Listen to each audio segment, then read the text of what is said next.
ایک بزرگ فرماتے ہیں میں نے دعا مانگنے کا طریقہ اپنی بیوی سے سیکھا۔ دعا مانگنے کا طریقہ اپنی سیکھنے والے تو اپنے بچوں سے بھی سیکھ لیتے ہیں، سیکھنے والے تو ہر ایک سے سیکھتے ہیں۔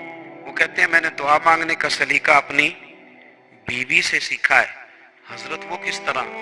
فرمانے لگے میری بیوی نے نا مجھے کوئی کام بتایا، کچھ پیسوں کی ضرورت کے لیے کہا، تو میں نے اسے کہا کہ بھئی ابھی میرے پاس نہیں ہے، کچھ دنوں میں آتے ہیں تو میں دے دوں گا۔ عورتوں کی عادت ہوتی ہے وہ بار بار یاد کراتی ہیں، 2-4 دنوں کے بعد پھر اس نے کہا حضرت وہ میں نے کہا تھا کچھ پیسے، میں نے اسے کہا کہ ابھی میرے پاس نہیں ہے، کچھ دنوں میں ملتے ہیں تو میں تمہیں دے دوں گا۔ اس نے کچھ دنوں کے بعد پھر کہا حضور وہ میں نے کچھ پیسے کہے تھے۔ فرماتے میں نے ڈانٹ دیا، میں نے کہا کہ کیا تو روز مجھے شرمندہ کرتی ہے، کہا نا میرے پاس نہیں ہے، ہوں گے تو دے دوں گا، تو روز یاد کراتی ہے۔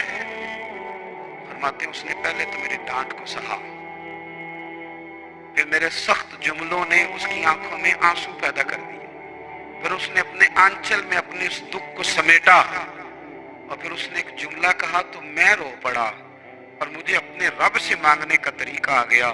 مجھے کہنے لگی حضرت جی آپ نے ڈانٹ دیا، میں نے سہ لیا، پر آپ ہی میرے شوہر ہیں، بتائیں نا آپ سے نہ کہوں تو میں کس سے جا کے کہوں؟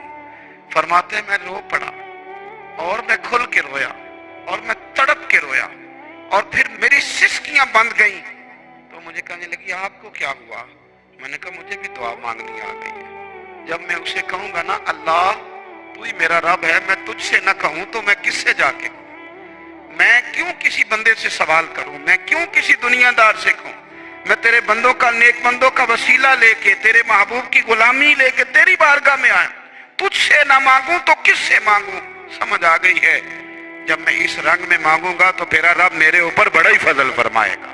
جب انسان کا رشتہ اپنے مالک کے ساتھ ہوتا ہے پھر تو غم بھی کچھ نہیں کہتے، پریشانیاں بھی کچھ نہیں کہتی، پھر تو زندگی صبر والی، پھر تو زندگی توکل والی، پھر تو زندگی بھروسے والی، پھر انسان اپنے آپ کو رسوا نہیں کرتا۔